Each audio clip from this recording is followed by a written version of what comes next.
So మరొక అంశాన్ని చూద్దాం. గాజాలో ఆకలి కేకలు మిన్నంటుతున్నాయి. ఆ చిన్న ప్రాంతంపై ఇజ్రాయెల్ మానవత్వం లేకుండా దాడికి పాల్పడుతుంది. దీంతో అక్కడ ఆహార కొరత తీవ్రంగా నెలకొంది. తినడానికి తిండి లేక పలువురు మృత్యువాత పడుతున్నారు. మన దేశంలో 5 రూపాయలకు అమ్మే పార్లేజీ బిస్కెట్ ప్యాకెట్ను 2300 రూపాయలకు అమ్ముతున్న విషయాన్ని ఓ టీవీ ఛానల్ ప్రసారం చేసింది. మానవతా సాయం కింద వచ్చిన సరుకులను కూడా బ్లాక్ మార్కెట్కు తరలిస్తున్నారు. నిత్యావసరాల ధరలు విపరీతంగా పెరిగిపోయాయి. అయినా గాజాపై ఇజ్రాయెల్ దాడిని ఆపడం లేదు. పెద్దన్న అమెరికా ఈ విషయంలో జోక్యం చేసుకోవడం లేదు. దీనికి ముగింపు ఎలా అనే మనం ఇక్కడ వింటున్నాం సార్. 2023 అక్టోబర్లో స్టార్ట్ అయింది ఇజ్రాయెల్ హమాస్ యుద్ధం. వీరిద్దరి మధ్య జరిగే యుద్ధంలో ఇక్కడ గాజాలో ఉన్నటువంటి సామాన్య ప్రజలు కూడా మృత్యువాత పడుతున్నారు. ఇప్పటికీ ఈ యుద్ధం అనేది అసలు ఆగడం లేదు. దీనికి ముగింపు ఎలా ఉంటారు? అసలు అమెరికా అధ్యక్షుడు ట్రంప్ ఎందుకు ఇన్వాల్వ్ అవ్వడం ఆపలేకపోతున్నారు? ఇది దాడులు అనొద్దండి, నరమేధం నడుపుతుంది. ఇప్పటికి పాలస్తీనాలు 60,000 మందిని ఊచకోత కోశారు. ఇంకా కూలిన బిల్డింగుల నుంచి ఎన్ని శవాలు దొరికితే తెలియదు. ఇటువంటి నరమేధం ప్రపంచంలో ఎక్కడ చూడం మనం. ఇప్పుడు అసలు ఇజ్రాయెల్ అనే దేశమే లేదు 50కి ముందు, 1950 కన్నా ముందు. ప్రపంచవ్యాప్తంగా ఉన్నటువంటి యూదులు తీసుకొచ్చి పాలస్తీనా గడ్డ మీద ఇజ్రాయెల్ అనేటు దాన్ని క్రియేట్ చేసి ఆడ సమీకరిస్తే ఇవాళ ఆ ఇజ్రాయెల్ని అమెరికా పెంచి పోషిస్తుంది. ఎందుకంటే సెంట్రల్ ఏషియాలో అది ఒక కీలక ప్రాంతంగా ఉంది. దాన్ని పెట్టే మొత్తం సగం అరబ్ దేశాలని కంట్రోల్ చేస్తుంది, దాడులు చేస్తుంది అక్కడి నుంచే. కాబట్టి ఇజ్రాయెల్ అనేటు దాన్ని బలోపేతం చేసి దాడులు చేయించేది అమెరికానే. కాబట్టి ట్రంప్ రక్షిస్తట్లేదు అనటం కరెక్ట్ కాదు. ట్రంప్ రక్షించడు. ట్రంప్ కొలాప్స్ చేయాలనేటువంటి ఉద్దేశంతో జరుగుతుంది.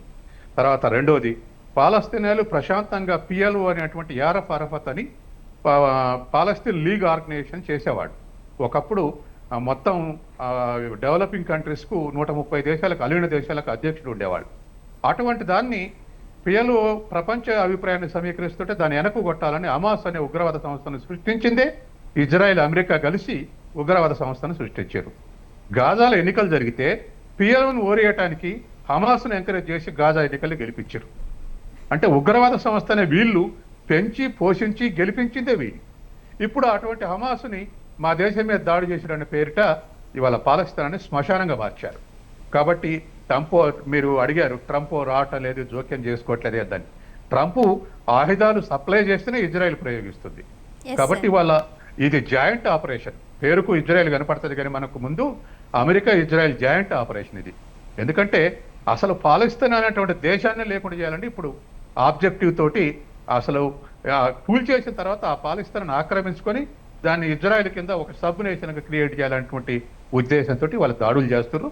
ఇప్పటికే 60,000 మంది చనిపోయారు. ఇంకెంతమంది చనిపోతారో తెలియదు. రోజుకు 100-150 మంది నరమేధం జరుపుతారు. కాబట్టి ఎక్కడో ప్రజాస్వామ్యం అని చెప్తారు, ఎక్కడో దాడులు చేస్తారో చెప్తారు, అమెరికా నీతులు చెప్పుద్ది. కానీ వాళ్ళు ఉన్నటువంటి పరిస్థితులు అటువంటి హ్యుమానిటీ లేనటువంటి స్థితి కొనసాగుతుంది. చనిపోయిన 60,000 మందిలో దరిదాపు ఒక 10,000 మంది పిల్లలే ఉంటారు, చిన్నపిల్లలు. కాబట్టి ఇంకా వీళ్ళు హ్యుమానిటీ గురించి మాట్లాడటం అనేది హాస్యాస్పదం. అందుకని వాళ్ళ ప్రపంచ అభిప్రాయం గతంలో పిఎల్ఓ ఉన్నట్టు యాసర్ అరాఫత్ ఉన్నప్పుడు ఎట్లుందో అట్లా పాలిస్తాన్కి అనుగుణంగా ప్రపంచ దేశాలను ఒకటి కలిసి యుఎన్ఓలో తీర్మానం తీసుకొచ్చి దీన్ని నిరోధించాల్సినటువంటి అవసరం ఉంది. అట్లా అయితే మాత్రమే ఈ ఇజ్రాయెల్ దాడులు ఆపేటువంటి అవకాశం ఉంది. సార్, మానవతా సాయం కింద వచ్చిన ఆ బిస్కెట్ ప్యాకెట్లను కూడా ఇట్లా బ్లాక్లో అమ్మడాన్ని ఎలా చూడాలి సార్? ఇప్పుడు వాళ్ళకు ఇజ్రాయెల్ యొక్క ఆబ్జెక్టివ్ ఏంటంటే వెకేట్ చేయాలని దేశాన్ని.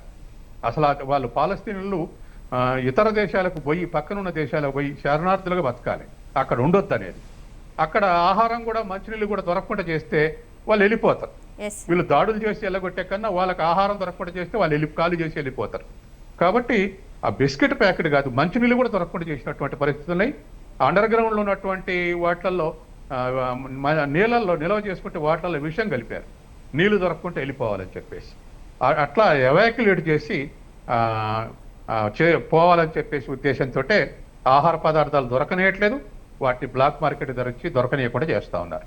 కాబట్టి దేశాన్ని వెకేట్ చేయించాలనేది ఫైనల్ ఆబ్జెక్టివ్. అందుకే ఇవన్నీ చేస్తున్నారు. సార్, యుద్ధాన్ని ఎందుకు ట్రంప్ ప్రోత్సహిస్తున్నాడు ఇజ్రాయెల్ హమాస్ పై? ఇప్పుడు ఆ మాత్రం మన భారతదేశ నాయకులకు ఎవరికి గట్స్ లేవు. మన పాకిస్తాన్ రక్షణ మంత్రి ఒక స్టేట్మెంట్ ఇచ్చాడు, అసలు యుద్ధాలు లేకుండా అమెరికా లేదు, మేము అమెరికా కోసమే 30 ఏళ్ల సంది ఉగ్రవాదులను తయారు చేసినాం, అమెరికా ఎకానమీ ఆయుధాలు తయారు చేయడం తప్ప ఇంకోటి తయారు చేయడం రాదు. కాబట్టి ఎక్కడ ప్రపంచవ్యాప్తంగా యుద్ధాలు ఉంటేనే అమెరికన్ ఆర్థిక వ్యవస్థ సేఫ్గా ఉంటుందని చెప్పేసి మొన్న పాకిస్తాన్ రక్షణ మంత్రి స్టేట్మెంట్ ఇచ్చాడు. ఈ నిజాన్ని ఎప్పటి నుంచో 40-50 ఏళ్ల సంది అనేక మంది చెప్తున్నారు, వినిపించుకోలేదు. కానీ చివరికి ఆఖరికి పాకిస్తాన్ డిఫెన్స్ మినిస్టర్ కూడా ఈ మాట మాట్లాడొచ్చింది. యుద్ధం చేసిన తర్వాత ఉగ్రవాదులు ఈ విధంగా దాడులు చేసిన తర్వాత కూడా భారతదేశంలో ఒక్క నాయకుడు కూడా ఈ స్టేట్మెంట్ ఇవ్వలే. కాబట్టి ఇవాళ ఉన్నటువంటి పరిస్థితుల్లో అమెరికా ఇటువంటి పని చేస్తుంటది. కాబట్టి అమెరికాలో ఆయుధాలు అమ్ముకోవాల్సినంత కాలం యుద్ధాలు ఉండాల్సిందే. తయారీ రంగం అంటమే, ఆ తయారీ రంగం అనేది ఆయుధాలు తప్ప ఇంకో తయారీ రంగం లేదు. అందుకే ఇప్పుడు ట్రంప్ ఈ పరిస్థితులను సృష్టిస్తున్నాడు. సార్, ఇక్కడ ఇజ్రాయెల్ హమాస్ యుద్ధాన్ని ప్రోత్సహిస్తూ ఇక్కడ భారత్ పాక్ కాల్పుల విరమణ ఆపడానికి నేనే కారణమని ట్రంప్ ఎందుకు చెప్పుకుంటున్నాడు? ఆ ట్రంప్ స్టేట్మెంట్ వల్ల మోడీ ప్రభుత్వాన్ని ముప్పు తిప్పలు పెడుతున్నాడు. ఎందుకంటే ఎందుకంటే 1960లో సిమ్లా అగ్రిమెంట్ కానీ, తర్వాత 90లో లాహోర్ డిక్లరేషన్, వాజ్పేయి ఆధ్వర్యంలో జరిగిన డిక్లరేషన్ కానీ, 60లో నెహ్రూ ఆధ్వర్యంలో చేసినటువంటి అగ్రిమెంట్ కానీ, మూడవ దేశం జోక్యం చేసుకోవడానికి లేదు. మనం పరస్పరం సహకరించుకుందాం, రెస్పెక్ట్ ఇచ్చుకుందాం, తర్వాత యుఎన్ఓ గైడ్ లైన్స్ ప్రకారం చర్చించుకుందాం, ఇద్దరం పరిష్కరించుకుందాం, థర్డ్ కంట్రీ ఇన్వాల్వ్ కావద్దని డిక్లేర్ అయి ఉన్నాయి. ఇప్పుడు ఏమిటంటే ట్రంప్ చెప్తే అట్టేనాడు మోడీ, లేదా యుద్ధానికి ముందు ప్రతిపక్షాలన్నీ ఏకాభిప్రాయంతో యుద్ధం చేయండి, మేము సపోర్ట్ ఇస్తామన్న తర్వాత యుద్ధంలో దిగారు. మరి విరామం ప్రకటించేటప్పుడు ట్రంప్ తోటి చర్చలు జరిపేటప్పుడు ఇతరులకు ఎందుకు చెప్పలేదు? అగ్రిమెంట్ ప్రకారం ఇది తప్పు కదా అంటే వీళ్ళు ఒక్కొక్కటి ఏదో చెప్పినా కుదరట్లే.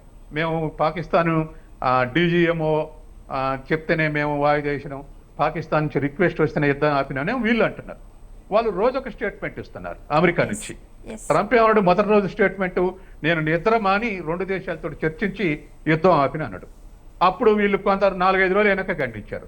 వీళ్ళు ఖండిస్తుండగానే వాళ్ళు మళ్ళీ ఏం చేశాడు ట్రంప్, నా యంత్రాంగం అంతా వైస్ ప్రెసిడెంట్ వ్యాన్స్తో సహా యంత్రాంగం అంతా ప్రయత్నం చేసి దీన్ని ఆపింది అని చెప్పారు. మళ్ళీ నాకు వాణిజ్య విషయాలు అసలు చర్చకే రాలేదని మళ్ళీ ఇండియన్ గవర్నమెంట్ గారు వీళ్ళు ఖండించినాక మళ్ళీ 3వ నాడు ఇద్దరు 2 దేశాలకు వాణిజ్యంలో నేను రిలీఫ్ ఇస్తా, టారిఫ్లు తగ్గిస్తా అంటేనే వీళ్ళు యుద్ధం ఆపిరని మళ్ళీ వాళ్ళు స్టేట్మెంట్. ఇండియన్ గవర్నమెంట్ ఏది చేసినా వాళ్ళు చెప్పేదాన్ని బట్టి ఇది అబద్ధం అనేటువంటి పరిస్థితికి వచ్చింది. చివరికి మోడీ ప్రభుత్వం కార్నర్ చేయబడుతుంది. రోజు ఒక నిన్న కూడా ఒక స్టేట్మెంట్ ఇచ్చారు అమెరికన్ గవర్నమెంట్ నుంచి, మేము ఆపాము యుద్ధం అని. కాబట్టి ఇటువంటి పరిస్థితుల్లో ఏది నిజం అనేటువంటిది ఇవాళ పెద్ద యుద్ధం ఒక ఎత్తు అయితే, యుద్ధాన్ని విరామం ప్రకటించినటువంటి స్థితి మరొకటి ఇవాళ ఇండియన్ గవర్నమెంట్ ఫేస్ చేయాల్సి వస్తుంది. ఇక్కడ ప్రతిపక్షాలు అడిగిన దానికన్నా కూడా అక్కడి నుంచి అమెరికా నుంచి వస్తున్నటువంటి స్టేట్మెంట్స్ తోటి చాలా ఇబ్బంది పడుతుంది కేంద్ర ప్రభుత్వం. కాబట్టి అయితే అమెరికాకు ఇక్కడ ఇండియాలో అండర్స్టాండింగ్ తక్కువ ఉంది. పాకిస్తాన్ అంటారు అందరూ. పాకిస్తాన్కి ఏం శక్తి ఉంది? 1/7 in population, 1/7 in geographical area, 1/7 in economy, 1/7 in defence expenditure. కాబట్టి పాకిస్తాన్ తెలుసు ఎప్పుడు ఇండియాను ఓడించలేవని. కానీ ఎందుకు అంటే అమెరికాకు పాకిస్తాన్ అవసరం. పాకిస్తాన్ని హైడౌట్ చేసుకొని అటు చైనాని కంట్రోల్ చేయాలి, రష్యాని కంట్రోల్ చేయాలి, అప్పుడప్పుడు ఇండిపెండెంట్గా వ్యవహరిస్తున్నటువంటి భారతదేశాన్ని కంట్రోల్ చేయాలి. కాబట్టి పాకిస్తాన్ చేతులు ఉండాలి. ఇతర దేశాలతోటి భారతదేశానికి వైరుధ్యం వస్తే భారతదేశాన్ని సపోర్ట్ చేస్తుంది అమెరికా. కానీ పాకిస్తాన్కి భారతదేశానికి వైరుధ్యం చేస్తే మాత్రం పాకిస్తాన్కి సపోర్ట్ చేస్తుంది. ఇప్పటికి 3 మాటలు ఎస్టాబ్లిష్ అయింది. అది 3 యుద్ధాల్లో అన్నిటికీ చేసింది. 71లో ప్రత్యక్షంగా అమెరికా మన మీద దాడి చేయడానికే ప్రయత్నం చేసింది. కాబట్టి ఇవాళ ఉన్నటువంటి పరిస్థితుల్లో పాకిస్తాన్ ఇండిపెండెంట్గా ఆలోచిస్తే అండర్స్టాండ్ చేసుకోలేరు. పాకిస్తాన్ అమెరికన్ ఇంట్రెస్ట్ ఏమిటో కలిపి ఆలోచిస్తే అప్పుడు పాకిస్తాన్ గురించి అర్థమైంది. ఆ విధంగా ఆలోచించాల్సినటువంటి అవసరం ఉంది. సార్, అంటే ఈరోజు ఇజ్రాయెల్ హమాస్ యుద్ధం కానివ్వండి, ఇటు రష్యా ఉక్రెయిన్ కానివ్వండి, లేదంటే భారత్ పాక్ మధ్య జరిగిన దీన్ని కానివ్వండి, దీని వెనకాల మొత్తంగా ఎవరున్నారనుకోవచ్చు? ఖచ్చితంగా అమెరికానండి. ఇప్పుడు యుక్రెయిన్కు రష్యాకు యుద్ధం ఎందుకు వచ్చింది? రిపబ్లిక్లు ఏర్పడినాడు. సోవియట్ యూనియన్ పతనం అయిన తర్వాత 15 రిపబ్లిక్లు 15 రాజ్యాలుగా ఏర్పడ్డాయి. వాళ్ళ ఆనాటి ఒప్పందం ఏంటంటే ఈ 15 రాజ్యాలు కూడా నాటోలో చేరకుంటుండాలనేది ఒప్పందం. ఒక్కొక్కటి నాటోలో చేర్పించుకుంటారు. ఉక్రెయిన్ కూడా నాటోలో చేరతానన్నది అమెరికా ప్రోత్సాహంతో. నాటోలో చేరతానంటే ఉక్రెయిన్ బార్డర్కు రష్యా రాజధానికి 80-100 కిలోమీటర్ల కన్నా ఎక్కువ లేదు. కాబట్టి మా సెక్యూరిటీకి తప్ప మీరు జాగ్రత్త అని రిక్వెస్ట్ చేసింది. మీరు చేర్చుకోవద్దు, చేరద్దు అని. నేను జాగ్రత్త అన్నాడు. జాగ్రత్త అంటే యుద్ధం స్టార్ట్ అయింది. కాబట్టి దానికి కూడా అమెరికానే కారణం. తర్వాత ఆయుధాలు సప్లై చేశారు. ఇప్పటి వరకు వాస్తవానికి రష్యా ఉక్రెయిన్ యుద్ధం జరగట్లే.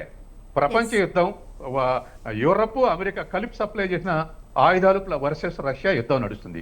పేరుకే ఉక్రెయిన్, వాడే అన్ని యూరోప్ యుద్ధ సామాగ్రి, అమెరికా యుద్ధ సామాగ్రి. కాబట్టి అక్కడ అమెరికా ప్రోత్సాహం ఉంది. పాకిస్తాన్, ఇండియాలో పాకిస్తాన్ నుంచి అమెరికా సపోర్ట్ ఉంది. పాకిస్తాన్ పతనం అయితేనే వరకల్లా యుద్ధాన్ని ఆపగలిగినటువంటి శక్తి ప్రదర్శించింది అమెరికా. అట్లాగే ఇజ్రాయెల్ పాలిస్తాన్, ఇజ్రాయెల్ దాడికి మొత్తం సప్లై అమెరికానే. కాబట్టి ఇవాళ పాకిస్తాన్ డిఫెన్స్ మినిస్టర్ అన్నట్టుగా యుద్ధ సామాగ్రి లేదు, యుద్ధాలు జరిగింది, అమెరికా ఎకానమీ ఉండదు.